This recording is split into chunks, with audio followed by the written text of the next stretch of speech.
Let's talk through the Pittsburgh Steelers draft and what Mike Tomlin got done, but what still needs some work, and how did these guys play in college? What's up, kinfolk? It's RJ Young. I am not on the step mill. If this is your first time watching the #1 college football show, welcome. Thank you for joining us here. We talk football year round, so if that is something you're into, go ahead and hit that subscribe button, like this video, and answer the question in the comments below.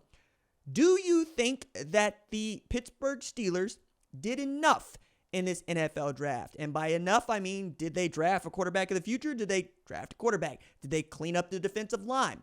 One of the things that I was curious about is, like many, what were they going to do at quarterback? Were they going to be the team that selected Shedeur Sanders with their first-round pick, knowing they didn't have a pick in the next round? They traded that to get DK Metcalf.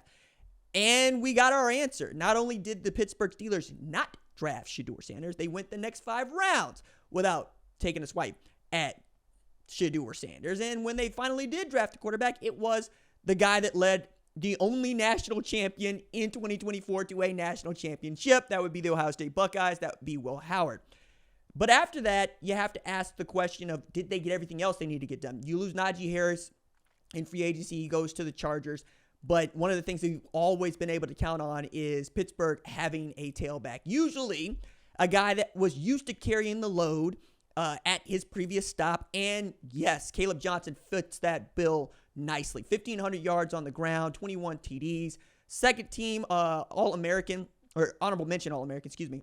But I think that when you were talking about Caleb Johnson, you were talking about one of, 6 or 7 fantastic running backs in the sport last year. I mean, if you go through it, Quinshon Judkins, Travion Henderson, both of those guys played at Ohio State. Ashton Jeanty, 2,600 yards on the ground, first round by the Raiders for what he was able to do at Boise State. Dylan Sampson, SEC Offensive Player of the Year at Tennessee, and the straw stirring the drink.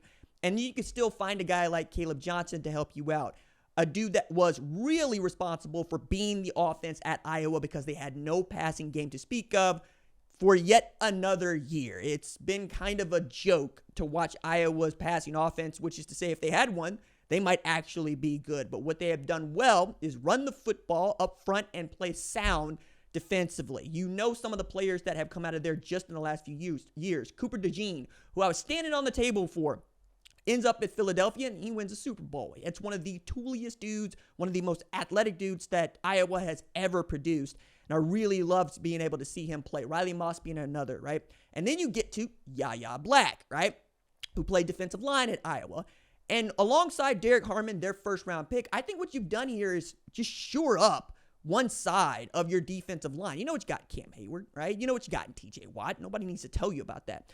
But what you were really getting destroyed by is double teams that allow for, Derrick Henry to go do what he does to the Baltimore Ravens. You needed a guy that could take those on. You need 2 guys that could take those on. So you went to address those needs. You went to go get 330, 350-pound players that are 6'5", 6'6", and can move. Derek Harmon, who transferred from Michigan State to Oregon, played outstanding football. And you could see when people were able to double team Derek Harmon, they had success against Oregon's defense. This is probably why Jordan Burch ended up where Jordan Burch ended up. But I'm also looking at a guy that when he got it right and he was able to beat people to the point of attack, you could see the defense would stifle whoever was trying to run the football. I got to see this in both halves against Penn State, who has, I think, the best returning tailback tandem in college football in Nick Singleton and Katron Allen. When they had success, is because they successfully double-teamed Derek Harmon. Well, again, Cam Hayward, TJ Watt. Now you get a guy that can do that, but might not have to do that and can allow your other 2 players to go get what they need, along with Yahya Black, who Mike Tomlin described as a guy with a big chassis, saying he's an F-350. He's a people eater. And, they run that 3-4 defense where that is the scheme. The scheme is to eat up blocks and keep your linebackers free to go make plays. So the reason why I'm excited about Jack Sawyer being added to this group, a guy that plays that TJ Watt kind of position, every bit of 260 pounds, had an outstanding career at Ohio State. The only thing he didn't do at Ohio State is beat Michigan. But he had one of the best college football playoffs that we saw from any player. 13 tackles over 4 games, 4.5 sacks, a scoop and score to seal a victory, in a defense that was renowned for keeping people out of the red zone, particularly in the low red zone. He was a star. When they had their back against the line on the goal line, he was the guy that they would all form around to go make stops. Really big deal for Ohio State to get him to come back for the 2024 season, along with some others, so they could make this run at the national championship. But you're getting a dude that is a lunch pail guy and was the heart and soul of a defense that really need to figure itself out the last 3 years, and Jack Sawyer was a big part of that. I like what they did defensively. Derek Harmon, Yahya Black, and Jack Sawyer, if nothing else, right? And then offensively, Caleb Johnson, again, I think he's going to get 15, 18 carries. He could be a 1,000-yard back for you, perhaps even more productive than Najee Harris was, but we know that Mike Tomlin likes to run the football. And they might be forced to, because while I enjoy Will Howard, there's a reason why he was a day 3 pick. Will Howard, who started his career at Kansas State, did a great job at Kansas State, transfers to Ohio State, really came into his own in the college football playoff, where he was just lights out. Against Tennessee, slinging it. Against Oregon, slinging it. And against Notre Dame, slinging it. Now, he also had the best wide receiving core in college football. Emeka Egbuka is a first-round pick and the 5th Ohio State wide receiver to get selected in the last 4 years in the first round. Carnell Tate will probably be a first-round pick next year. He's back at Ohio State. Brandon Ennis has an opportunity to be a first-round pick if he shows some things. And then Jeremiah Smith is the best wide receiver in football. You get to throw the ball to that dude. Yeah, you're going to be pretty good. I mean, the only guy that was better at catching the football than Jeremiah Smith was Travis Hunter, and he won the Biletnikoff Award. You might even argue that Jeremiah Smith was a better wide receiver than Travis Hunter. He just was a true freshman. In our sport, it's really difficult to win the Heisman as a true freshman. It's even more difficult to do it at a dependent position, which depends on service, like Jeremiah Smith depended on the service of Will Howard. And frankly, he got better as Chip Kelly and Ryan Day said, okay, we're going to stop being cute about this. Let's just throw the ball to 4 and see what happens. 4 being Jeremiah Smith. And wouldn't you know it, as soon as Will Howard was able to start throwing passes regularly to Jeremiah Smith, the offense passing game started to pick up. You're going to get that if you have him start, right, against whoever with DK Metcalf, George Pickens on the outside. You got guys that he can go to the ball with. But let's face it, you don't want to go into this, and you don't expect to go into the NFL season with Will Howard as your starter or Mason Rudolph as your starter, certainly not Skylar Thompson.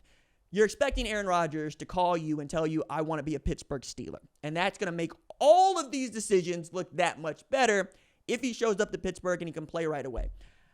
I was always kind of curious about what Mike Tomlin was thinking as far as Aaron Rodgers versus Shedeur Sanders versus another quarterback that you might want to go get, especially in the rookie class. And the reason that I was most interested in this topic is Mike Tomlin has done a really great job of keeping crazy under wraps, okay?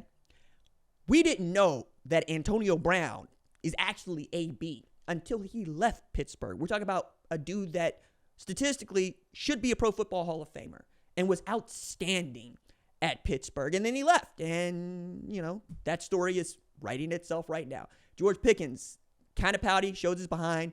Also, outstanding player. Also, you needed more guys like George Pickens to help you win football games on the outside. Then we get to, would you rather have Aaron Rodgers and all that he's bringing to you, which is its own circus, right? And don't join the circus if you ain't clowning, right? We all know what the bozos do here. But if you're Mike Tomlin, do you want that or you want a rookie? You want a rookie like Shedeur Sanders. A rookie like Shedeur Sanders who is going to have forever and ever Deion Sanders as his father and is one of the lightning rods of the sport. Like, I don't think this is the second most viewed NFL draft in history if Shedeur Sanders is not the straw stirring that drink. The drama of when he was going to get selected is unlike anything that we've ever seen in the television age of the NFL draft. Call it a slide, call it a fall. Call it a sound evaluation, and then the Cleveland Browns to trade up to go get him after taking Dylan Gabriel 50 picks earlier is peak Brown behavior. I still think that's a great draft class, and I can't wait to see those guys play.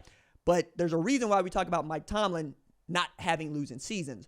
But I understand if you're a Pittsburgh fan, that's only so much. You would like to win another Super Bowl, to which I'm going, hey, dog, as a guy who was gifted the Dallas Cowboys. I can't get it up to just be mad about winning a Super Bowl in the 21st century because Jerry Jones be treating us like the worst people in the world.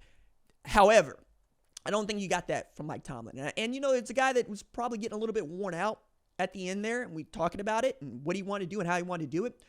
Mike Tomlin's one of the greatest NFL coaches, to my mind, to ever stand on a sideline, and I really love his get down. I love his post games, and I love what he has to say about his players and how his players feel about him.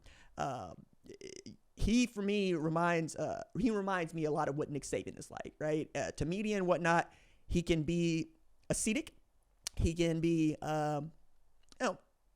demanding. But he's also demanding on a football field. And all of the players at Alabama love Nick Saban. Love him. I think the same thing is true for Pittsburgh. And as much as we do want to see them have a for real quarterback for the first time since Roethlisberger was good, we also would like to see him stick to a guy. Like, I think Justin Fields is a great player, and he's at the New York Jets. Mason Rudolph is not. That's that simple. Russell Wilson kind of cooked, but he did enough. And at the end there, when we thought Justin was doing enough, Mike Tomlin didn't think so. Wanted to go Russell Wilson. Wanted to go with an aging quarterback, a veteran quarterback, a guy that won Super Bowls. That's why I think the Aaron Rodgers thing is going to fit for him. The guy that understands offense, understands what he wants from the offense, and will probably have a better rapport than any of the receivers because he'll come than any of the previous quarterbacks did with the receivers, because he's going to come into this thing knowing exactly what it takes to be great and to go win. It's just he's also going to be Aaron Rodgers when he's not on the football field, and is that something you want? Plus, he's breaking easily. He's approaching 40. He ain't got a whole bunch of these years left. Do you think that this is the one thing you need to go win a Super Bowl? Perhaps, but I think you are really addressing those things in the run game, and you're addressing those games defensively. As I continue to go through their draft, again, I'm kind of curious every year that if the Pittsburgh Steelers are going to somehow deviate from the plan, which is we're going to get big, strong dudes to play defensive football, and every now and again we're going to get us a running back that we think can go. And they didn't do that because they didn't got to do that because it's working. I don't like losing seasons. I like being a playoff team. Do you like going out the way that the Pittsburgh Steelers went out against Baltimore? No, you do not. But you're addressing it. And I think that they have something brewing. I don't know if Aaron Rodgers' thing to get them over the top, but I certainly would like to see how this plays out if Aaron Rodgers deigns to wear the black and gold.